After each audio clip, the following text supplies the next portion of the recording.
Hi there, welcome to my YouTube channel and this YouTube video. This is Tina from tinahills.com, and if you have a Taurus rising, a third house Cancer moon, and if you have a 10th house Aquarius sun, then this is your video. Your rising is in fixed earth ruled by Venus.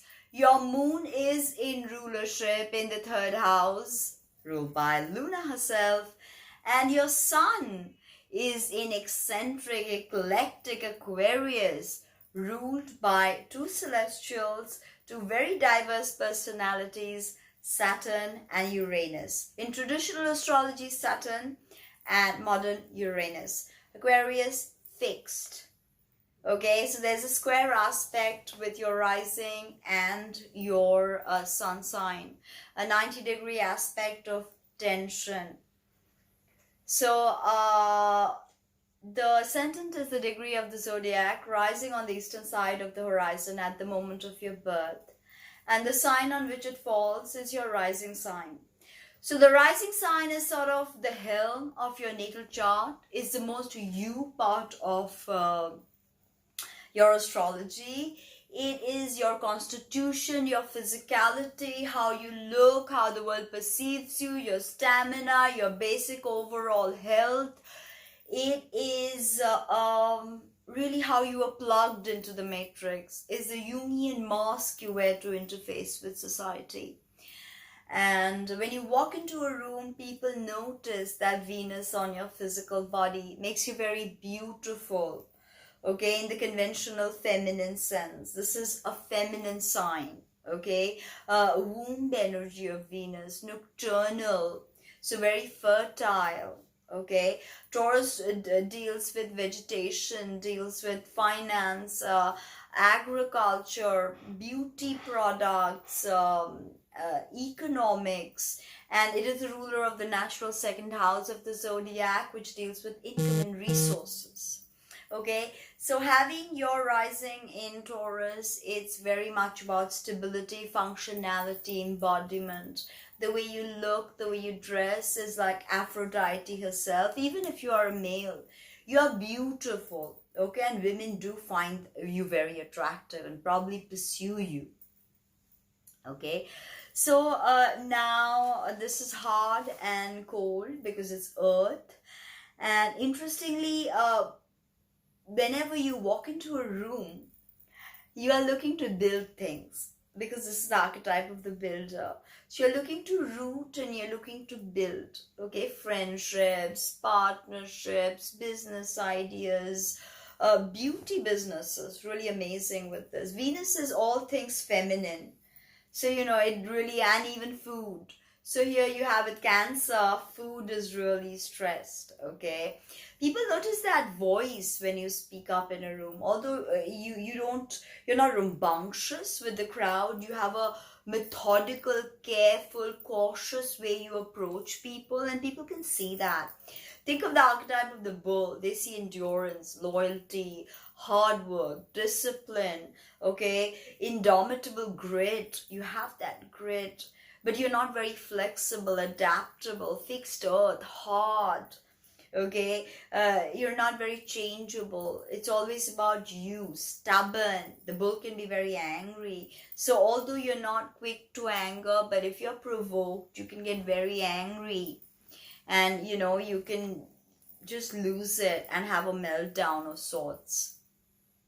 Now with that Taurus rising, your physical body is being changed as well by Uranus, the transit of Uranus through your sign after 80 odd years. So think of how oak trees root even deeper when there are imminent threats of electrical storms. That's what's happening to you. Uranus is bringing these electrical storms and you're rooting. The thing with Taurus rising is you always need to root, and you need to find rootless people and make them root. So the damsel in distress trope can be very powerful as a way to attract you, and sometimes you want to be the damsel in distress. So you like to cook, for people, you like to invite people over, and it's this very precious connection with food that you have.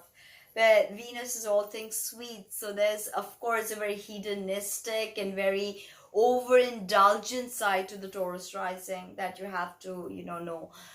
Venus draws a 5 petal pentagram in the skies as she dances through the heavens. And this is how she seduces the soul into incarnation through the 5 senses. So Taurus is very tactile, like to touch, feel, sense, take their time in bed, give pleasure, receive pleasure, cook for you, feed you, be fed, be nurtured. They need that. Traditionalists, both Taurus and Cancer, but Aquarius, no, very iconoclastic. So the chakra of Taurus is Muladhara and the Sephiroth is Malkuth, which is again the physical world, all the animals, the vegetation, humans, everything. Okay, they definitely hold grudges. If you're a Taurus rising, you don't forgive easily. You can be selfish, moody, and all of that if you're feeding into the lower vibes, but essentially very possessive, and you don't like surprises. Essentially, you're all about embodiment, okay? Being in the flesh, being in the now, respecting this moment that you have, okay? And with your moon in Cancer, you're very, very much about family and foundations. So the moon is the mother.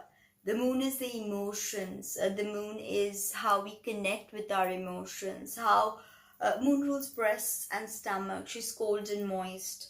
So immediately you understand she's about nourishment, nurturing, mothering.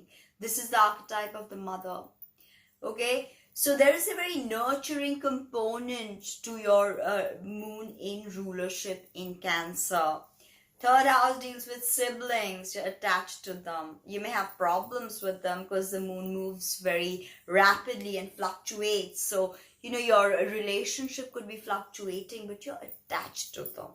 And as you age, it gets deeper. You could be attached to an automobile or your neighbors or your old neighborhood.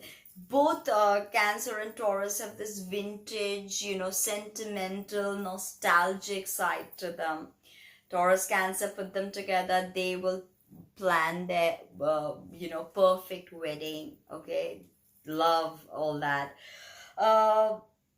Now with Cancer, essentially you want to provide a safe space. You hold safe space for growth, because not only do you activate growth and expansion, that's why Jupiter is exalted here, you also nurture and sustain that growth.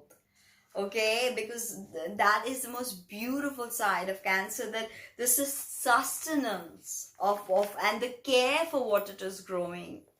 That's why the sentimental aspect comes in.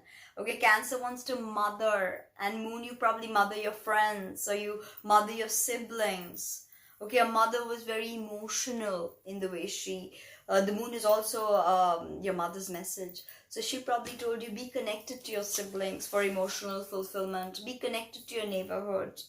And with moon in the third, you're susceptible to communication, both verbal and non-verbal. You could be psychic, picking up cues like that, okay? Definitely good for astrology, this placement, because you have the Aquarius sun in the 10th. Good for astrology. You could be a good astrologer. Moon in Cancer can be very cautious. Okay, again, Taurus, both traditionalist and cautious. Okay, there's an inherent need to be cared for and be protected. They will care for you, they will protect you, but they also want that in return. And that's something we tend to forget about Cancerians, that okay, Cancer moon especially, that they just want to nurture, not like they want to be nurtured back. Yes, they do, right? They do. With Cancer moon, it's your emotions are very changeable. Okay, your emotional body. Okay, but not necessarily flexible or adaptable like the mutable sign. Just a lot of change that can make you moody. That can make you, hysterical sometimes, having those meltdowns I just spoke about. and you know, with cardinal water, Cancer always wants to create. So put that with fixed earth and, you know, mix them, you get clay, which is a very fertile base. So very fertile sign. Okay, Cancer, Taurus, anywhere placed together. Very, and you can even have issues with your menstrual cycle depending on the placement of the moon and all of that. And your moon is at the bottom of the chart, so your you know, your emotions always under the surface. Even your mother was not so publicly visible, right? Very caring, very caring moon in Cancer, definitely very deep, and but can be very needy and very manipulative. Okay, now that beautiful sun in the 10th is the mid heaven. If the foundation is the fourth, the 10th is the crux, the top, not the crux, the top or the pinnacle, and it's the most visible part of your chart. So having a 10th house sun in Aquarius, it's like you are meant to shine, but it's a sun in fall because sun rules Leo and is in fall in Aquarius. So it's a difficult placement for the sun because sun is our father, so very eccentric father. Okay, sun is our goals, our ambitions, our soul goals and ambitions, very eccentric soul goals and ambitions, very futuristic. Aquarius just is not of this time. All their ideas and thought processes are very futuristic. Okay, I think of Tesla, Nikola Tesla, and Elon Musk when I think of this Aquarian energy, truly bringing in the age of Aquarius, which is about to, you know, really come into being when Saturn and Jupiter meet at 0 degrees of Aquarius. Profound time for you. Okay, now with an Aquarius, this is the archetype of the innovator. And Aquarius rules the natural 11th house of the zodiac, which is about communities, the internet, all things futuristic, aliens. So, you know, you have an inherent need, and the sun, wherever it sits, it shines a light. And 10th house sun is very powerful. So you will always be shining in public, okay, as an inventor, because you understand money and banking, which is Venus. So you understand that because she's your ascendant lord, unless of course she's ill-placed and, you know, problems and malefictions. But you understand money and you understand how to nurture and build, because you have the archetype of the builder, you're the mother. So anything you do, you like to mother, and then you are the eccentric, the innovator. Sometimes Aquarius sun can feel like the outsider, because Aquarius is very dualistic. In fact, think about it, all the air signs are dualistic. And the glyph of Aquarius is the sine and the cosine waves of existence. Many people think Aquarius is a water sign because the glyph is a water bearer, but the water bearer is pouring forth divine astral wisdom for you to consume. And this is air, fixed air. Air scatters, you know. But when you put the fixed modality, air is the most long-standing in Aquarius. That gives tremendous focus, concentration with ideas, open to tons of, you know, a gamut of knowledge, which can be eccentric, which can be like, you know, not accepted, on the fringe. Aquarius is very much on the fringe. You know, astrology, like I said, could be something you want to do. You have that third house moon, so, you know, you can express the archetypes, and you have Venus as your ascendant lord.